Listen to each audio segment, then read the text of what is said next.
Welcome to the Fundraising Leadership Podcast, episode 39. I'm Janice Cunning. And I'm Maloy Dillon. And I'm David Langiulli. And today, Michelle and Janice, we have a very special guest joining us on the podcast, Lupei Dilena. Lupei is a good friend who I met through some work with Landmark. She introduced herself to me and my wife, the lovely Lillian, when I was in the communications course at Landmark, and we've stayed connected ever since. And it turns out that Lupei is a financial services expert with the World Financial Group, which is owned by Transamerica. And Lupei, welcome to the podcast. Hi, everyone. Hi, David, Janice, and Michelle. And thank you so much for having me in this beautiful broadcast, and looking forward to unfold it together with you. So you wrote a, we talked about the nonprofit world, which is our audience, Lupei. And one of the things you and I talked about is that there really, for many nonprofit, for professionals in the nonprofit world, there aren't a lot of resources for them around sort of financial literacy and getting their financial house in order. Many of the people in our audience work for smaller or medium-sized nonprofits where they may not have a lot of options offered to them by their employer. And so you wrote a blog post that addresses financial literacy, especially for early career nonprofit professionals. So why don't you share a little bit about like the two things that you talked about in the article? Okay, great. Thank you. So in this article, thank you first, David, to care about your audience, especially for young career professional in the nonprofit organization, for your caring. So this article we co-created in the background, understanding the importance of financial literacy. Even though you mentioned that they may not have too much options through the organization as to practice their finances, but I think they can begin with, everyone can begin with, is understand the importance of how money works. So in the article, I talk about 2 points.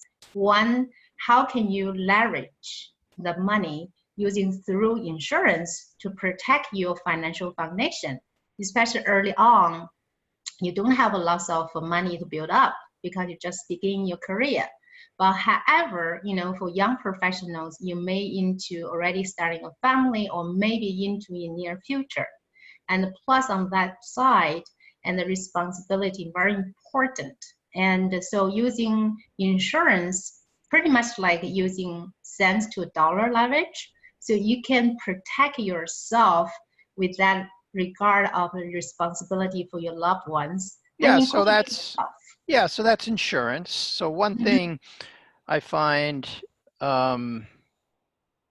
people may not think through is, especially when you're early career, you kind of think you're invincible and, life insurance, I don't need that. And disability, I don't need, I'm perfectly healthy. And health insurance, who needs that? And, so you mentioned in the article that it is a way for earlier career professionals to leverage, like for very small amounts of money, you can insure against some catastrophes that might happen in your life. So say a little bit more about why that's important. Yeah, that's definitely. See, for young, generation, we always through that age, right? It's very inconvincible. So we may take some risk of, driving very super sports car or whatever, or the car accident happens. And we had quite a few of young people had that disability happened in a short period of time because of accident. And so with the insurance in place, what provide them a adequate finances to taking care of the medical bills where they are rehabbed and without work. And that's one thing.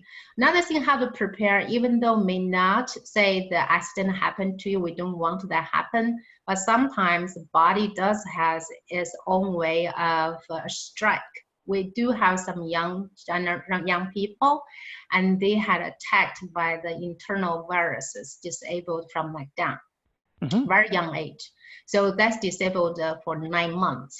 Because of insurance in place, we're able to, rehab, and also without a loss of the capacity to pay the medical bills. So I think that's very important.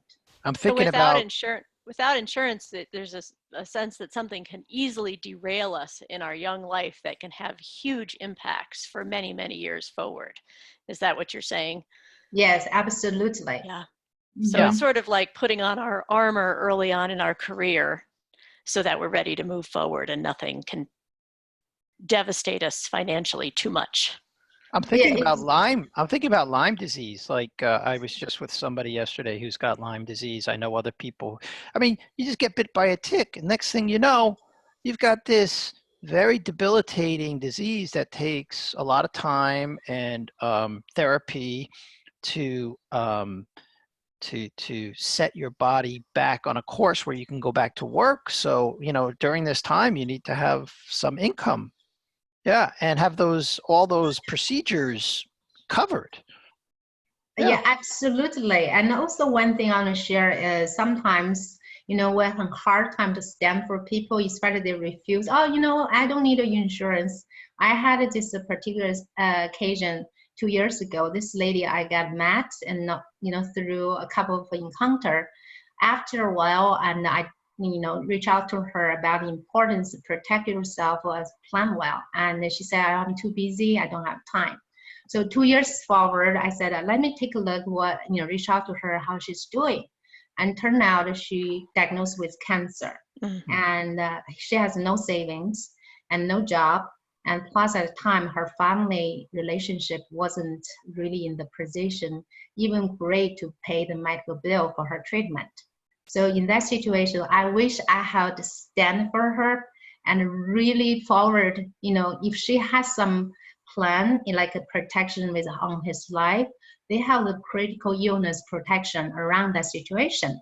In this cancer situation, she can easily, settle down the death benefit in turn lump sum for her critical illness situation where he have money to cure his cancer. So that is something, in life very important to consider. Well, what I'm hearing from you, Lupei, is that for the audience, is the insurance can be very complicated, especially if you don't know much about it. There are lots of different types of insurance. There are lots of ways of protecting your family,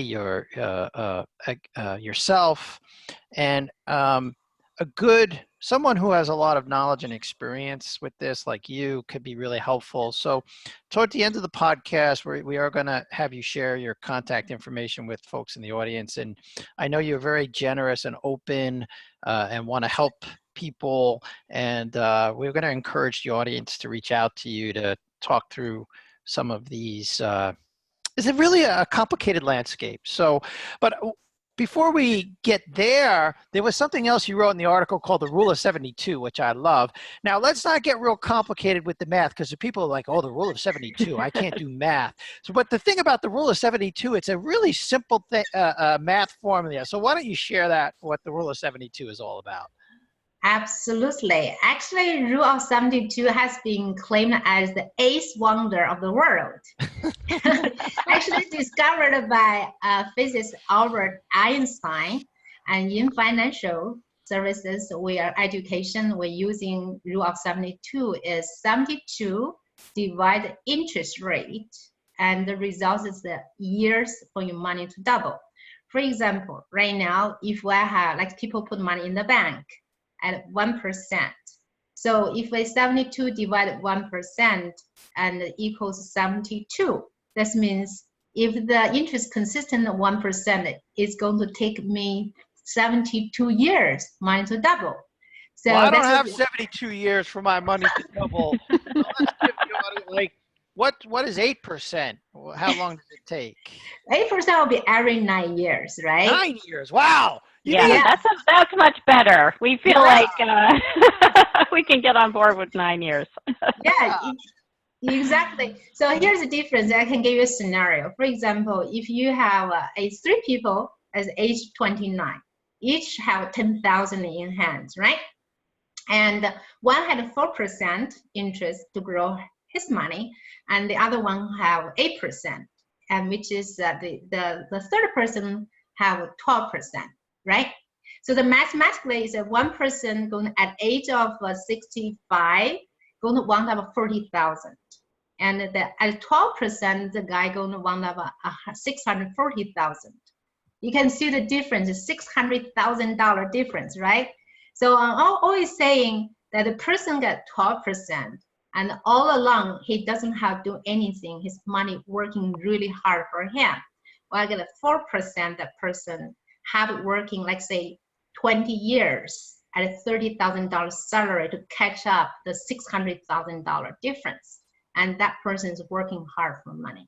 So Yeah, this and is true. It's I really think, yeah, I loved some, a few people have commented on your blog post, Lupe, and we'd love to hear some more comments. And, I love that some people were saying it's very simple. You're talking about very small amounts of money when you're young. It doesn't have to be intimidating. And like David said, like people can reach out to you if they need help figuring out even where $10 a day or, something like that's going to come from.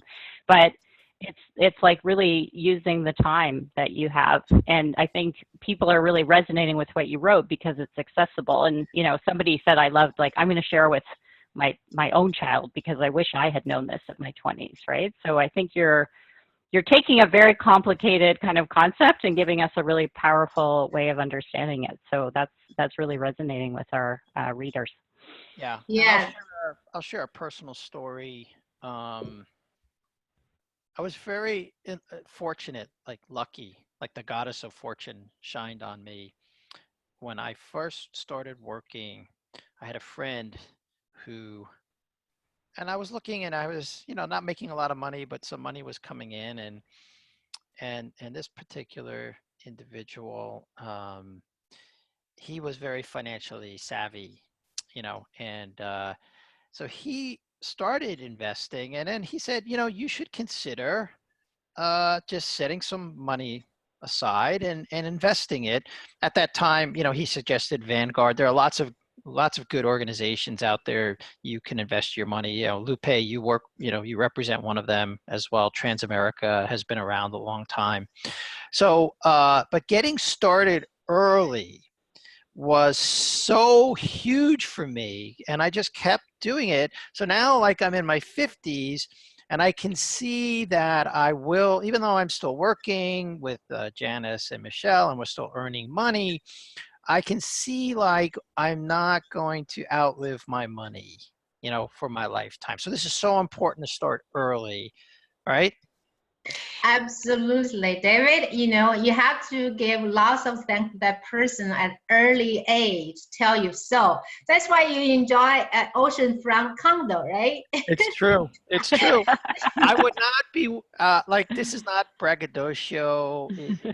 That I was not only, investing in financial instruments, but also in real estate over my adult life. I'm able to live in a condo by the beach now and do the work that we do with nonprofit leaders. It's true. Well, and part of what I hear you speaking about too, David, is it felt scary at the time to start that investing. But once you're in the pattern of saving and investing it, then it's just like another thing that you're putting money away for every month. It doesn't feel as big. So it's that courage to start something and somewhere. That's so important. Yeah, I agree with you 100%, Michelle. It's all about habit, because there's a relationship we have with money, and that is so much habitual. We even don't know what our habit is until we realize, wow, what I has been doing with money. So that's why I'm so passionate about this. What I do is at early age, we can catch ourselves into a good habit, so we can form and grow a fortune for ourselves. And this also stems into, sometimes I met older people, they asked me after share the information with them, they said, where were you 30 years ago? Well, here you are today, thankfully for the audience, you're with us today. And what if you could give the audience one thing to do, Lupei? What would it be based on this conversation? What would you challenge them to do? I would challenge them to start saving as much as you can. The first thing. The second thing, only buy things you need, what you want, until you're financially free. If you can look inside of your life, if you cannot save $10 a day, challenge yourself, save $5 a day. And look at where can you save. Maybe you can cut down the soda or coffee, or not too much Starbucks. We're about giving the audience big challenges, so I'm going to actually have you make it very specific for them. So what is your challenge? What are you challenging? Is it $10 a day? Is that what you're challenging them to do? Yeah, for young generation, we're talking about the young, professionals, at least $10 a day. Okay. Okay. So we challenge them to put away, and if they give you 8%, or I mentioned in 30 years, you can adequately accumulate close to $500,000, right? Okay. So that's my challenge, consistently as a habit and diligently, never waiving that $10 a day of saving habit. And then put them grow. If they don't know how to make that happen, because some people will say, well, I just don't have it, which we know that's not true. That's just a story, right? Or if they don't know what to do with it once they're saving it, how could they, you're very generous, and this is like what you're up to in the world, is helping people do this. So how could they find you and talk to you and connect with you? Oh, thank you, David. I'll be really happy to talk to them. So here's my number, and then everyone welcome to reach out to me anytime. Either call me or text me. So numbers are 561-512-7158. Again, 561-512-7158. Or you can email me at L like Lucy, P like Peter, C like Charlie, H like Helen, 555@gmail.com. And so I'm looking forward to all your inquiries, or you want to extend more conversations. And that's my passion, to inform you and empower you with a financial literacy, so that you can build a solid financial life, not only for you, possibly for your next generation, the impact passing down. Great, and we will link to your website, Lupei, in the show notes. So if anyone didn't manage to catch the email or your phone number, then they can reach out to you there. And so I think it's. I just want to invite people, if you haven't already read the blog, go read that, because it kind of unpacks these two rules a little bit more and gives some really practical examples, which are nice and inspiring. And thanks, Lupei. I think this is a new topic for us. We were excited to have you as an expert come on and talk about this. It's a little more maybe holistic and full career focused for our listeners, no matter what positions they're in nonprofit organizations. Well, thank you so much, Janice, and also thank you, David and Michelle, all of you, to provide this opportunity so I can be here to share some information and also create possibilities with audiences. So together we can make a difference to shift the culture, so eventually we become financially in every way abundant, so we can be betterment for the life and of the world. Thank you. Nice. Thanks. All right. So before we go, we just want to remind you to please subscribe if you haven't done so already to our podcast. And you can find us on iTunes and Google Play and Spotify. And so remember, the challenge is to save a minimum of $10 a day and follow rule number 2 and invest that money for the future. So we're going to say, go put that into practice. Goodbye, everyone.